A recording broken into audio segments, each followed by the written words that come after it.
Hi, Elaine here. countryhomeandheart.net is my website, and today we're going to be making some chicken and dumplings. I'm not really making this the old-fashioned way, but this will, I guarantee, have the old-fashioned taste. Now, I'm making this for my husband. It's one of his favorites, and he's actually going to be going into the hospital for a few days, so he won't have any good home cooking for a while, so I thought I'd go ahead and make one of his favorites today. And so let's go ahead and get this started. Okay, I'm going to turn you down so you can see. There, y'all should be able to see that. Okay, so I have my skillet heating up, and I've got maybe 3 tablespoons or so of canola oil in there, just enough to keep my chicken from sticking. Okay, and let's go ahead and add this chicken into it. There we go. Now this is about two chicken breasts there, 2 large chicken breasts that I have cut up. And I have washed my hands very thoroughly, and I've washed anything that came in contact with that raw chicken, and it is now in my dishwasher. Okay, so to this chicken, I'm going to just salt it a little bit and sprinkle some salt on it. And we're going to add just a little pepper. And what I really like to add to it is Paul Prudhomme's Poultry Magic. This gives chicken a very, very good flavor. Now, you can get this in most grocery stores, but if you can't find it in your grocery store, it's available through Amazon.com, and I do have a link on my website where you can purchase this, and I'll post the link down below in the description so you can find it. And I'm also going to post my directions as to how to make the chicken and dumplings in the comments below, so you can check that out, and let me know if you do make this. I'd be interested in how yours came out. But okay, so we're getting this chicken cooked up. Now, my mother and my grandmother used to get what they called a stewing chicken. And what the stewing chicken was a little bit larger chicken. It had a lot of fat on it. So they were able to put that chicken in a pot and stew that chicken for a few hours, and it would make a very, very rich broth.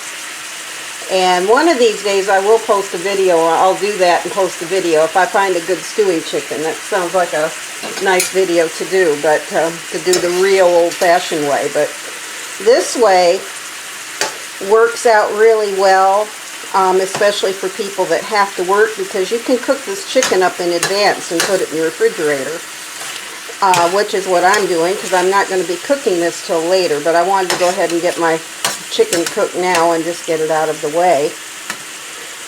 And it still has that good old-fashioned taste. It tastes a lot like that my mother and grandmother used to make. It's just I'm using a little different method to making it than they did. So we're getting this chicken cooked, and you can see it starting to turn white. Now, when this chicken is cooked through, I'm just going to set it aside, and then, like I say, we'll make the broth and everything later on. So, okay, and I'm going to go ahead and cook this chicken, and I will be back with you later when I'm ready to start the broth and make the dumplings. We'll be back. Okay, I'm back, and we are ready to make the dumplings. So, let me turn this down so you can see what I'm doing. And what I have in this bowl is 1 cup of self-rising flour, 1 cup of all-purpose flour, and I have 1/2 a cup of shortening. And what I'm going to do is just take a thing here and cut this in. I don't have a pastry cutter, so I'm kind of using this old, I don't know what that is. I think it was a thing for a deep fryer, but it works really well for cutting in pastry, so that's what I do. So we're just going to cut this in.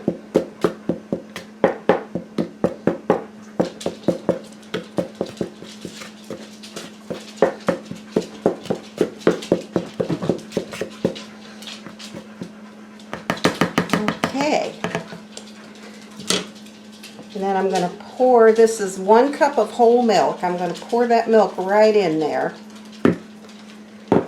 And I have to get some more flour.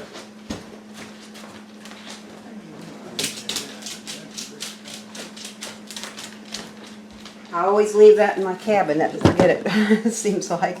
Okay, so we're just going to kind of stir this around at first, and then I'm going to take my hands and start mixing this together for the dumplings. Now, the reason I use a combination of self-rising flour and all-purpose flour is because I don't want these to rise up too high. I don't want my dumplings to turn out like biscuits. And that way they kind of end up being pretty much just like wet biscuits. And my dogs are back there in the background doing something. I don't know what they're doing, but it sounds like they're playing. But anyway, we'll get that dough mixed up, and it looks like we pretty well got it. Now I'm going to use my hands. And I'm just going to kind of mix this through and see. Definitely going to need some more flour. And my dogs are playing back there. It looks like one wants to play and one doesn't. So that's about normal. Okay, so I'm going to use a little more all-purpose flour in this. This isn't quite to the consistency I like it to be yet. So we're just going to mix this through. Mix that right in.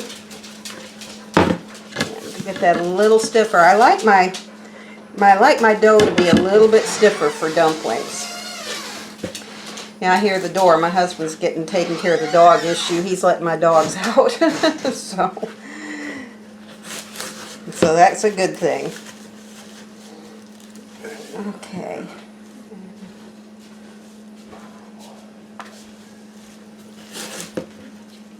Okay. That looks pretty good. Okay, and I'm just going to spread this out, and I'm going to take a little of this all-purpose flour and just kind of spread out right here on my wax paper. I'm going to bring this dough down and just kind of roll this in that flour that I just put down. All right.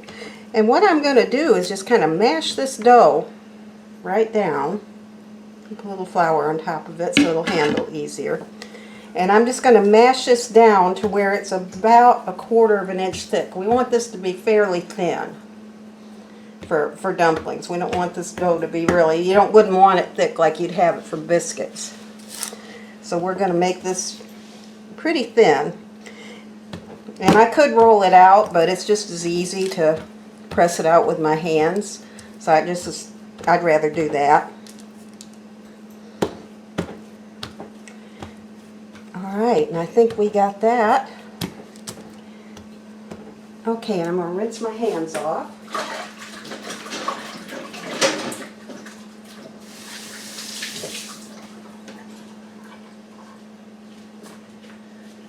Okay, and now I'm going to get my pizza cutter. I always do this with a pizza cutter, it's easier. And I'm just going to start cutting this dough into strips, just like that.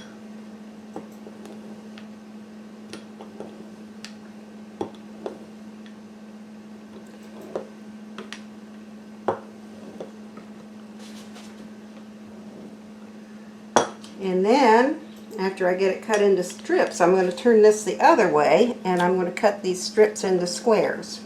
Now, they do not have to be uniform. They can be different sizes, and it won't hurt a thing. They definitely don't have to be perfect.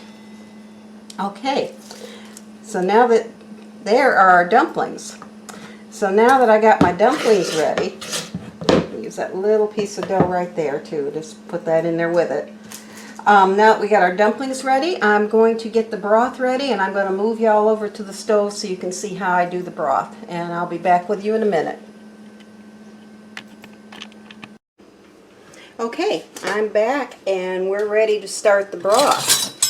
So I'm going to grab a spatula here, and remember the hamburger that I'm sorry, chicken that we cooked earlier.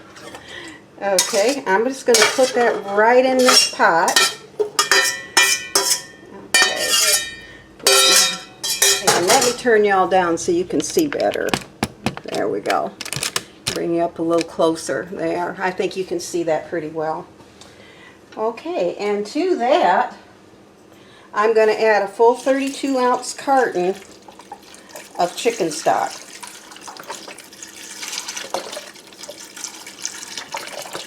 And I may need to add a little more. I do have some more that I've got a partial one in the refrigerator. I'll grab if I need it. And then we'll just have to see what this starts doing. Okay, and to that,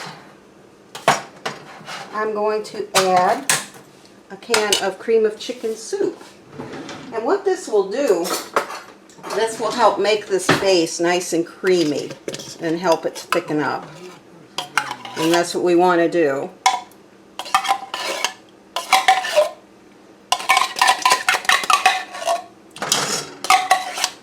Okay, just stir that in. Okay, and to that, I'm going to turn the heat up to 9, all the way up to high, so we want to bring this to a boil. Okay, and I'm going to put a little pepper in there. Now, one more thing that you wouldn't think of being in this that I always add just about a teaspoon of hot sauce. And that doesn't make it hot, but what that does do is bring the flavors out. You never taste it. You don't taste that hot in there at all. But it really brings those flavors out. So as soon as this comes to a boil, and my husband will have to grab that phone. Hold on a minute. Okay, he got that call, so we're back. And okay, and I did bring out just a little bit more chicken broth because I think that it's going to need some more other than what I have in here. So we're going to go ahead and add some more to it. So that was about a carton and a half of 32-ounce cartons. Okay, so put that aside. Okay, and when this comes to a boil, what we're going to do is we're going to add these dumplings one at a time. You don't want to drop those in all at one big clump. We're gonna add those one at a time. And while we're waiting for that to come to a boil, and so I do make my dumplings in the old-fashioned way, really. Like I said, I like to roll them out, and I don't like them to fluff up real full because my mothers used to do that, and they were kind of like just eating wet biscuits. so, and there's nothing wrong with that. I like those too, personally, but I kind of like these a little bit better because they stay a little bit firmer, and they don't swell up quite that bad, but they swell up enough to where they taste like dumplings, and they're very good this way. But okay, we're starting to come to a boil, so I'm going to go ahead and turn you back down so you can see what I'm doing. Okay, so I'm just going to put one in. I'm just going to do these one at a time. You don't want to do them all at once. And that's really going to determine too if I feel like I need to add any additional broth to this. I will, because it kind of just depends. And it's okay to get a little flour in that. In fact, we're going to add a little flour to that just to help make sure that that thickens up the way I want it to once I get these added. So I'm going to just start getting these loaded in here.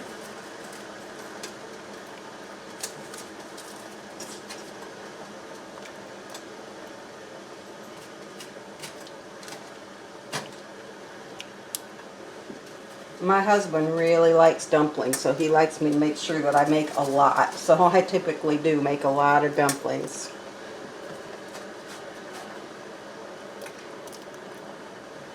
And since this will probably be his last home-cooked meal for a few days, we're going to let him enjoy it. I almost didn't get to. We had a little problem a little while ago, and I didn't think that I was going to get to finish this tonight, but we had a little power outage. Oops. And yeah, our power went out. And so I thought, well, I'm just going to have to finish the video another day and put the chicken in the freezer or something and do this another day. But fortunately, the power did come back on, so he will get his chicken and dumplings before he goes to the hospital. So that's good that he'll get that. Okay, we almost have all those loaded in.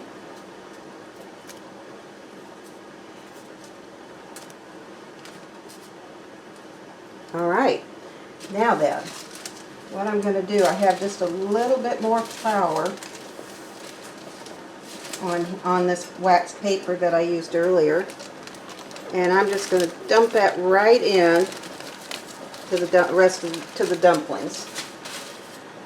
And I'm going to take a wooden spoon and just kind of give that a little bit of a stir. I don't want to go in and stir it heavy, but I'm just going to give that a little bit of a stir. Okay. And we're going to bring this back to a boil. And when this comes back up to a boil, which it is there now, we're going to turn our heat down because we just want this to simmer. Put that in there. There. And now I'm going to put just a little more pepper on the top of that too, because he does like his pepper. Okay, and we're going to put a lid on that, and I've turned it way down to just below, probably to a medium low, and I think I'm even going to turn it a little lower than that. Okay, and we're just going to let this simmer. We're going to keep it covered. One thing about dumplings is when you cook dumplings, they need to steam. Let me turn this up so I can talk to you. Okay. Dumplings need to steam. And so you have to keep them covered. You don't need to peek at them to see if they're done or anything like that.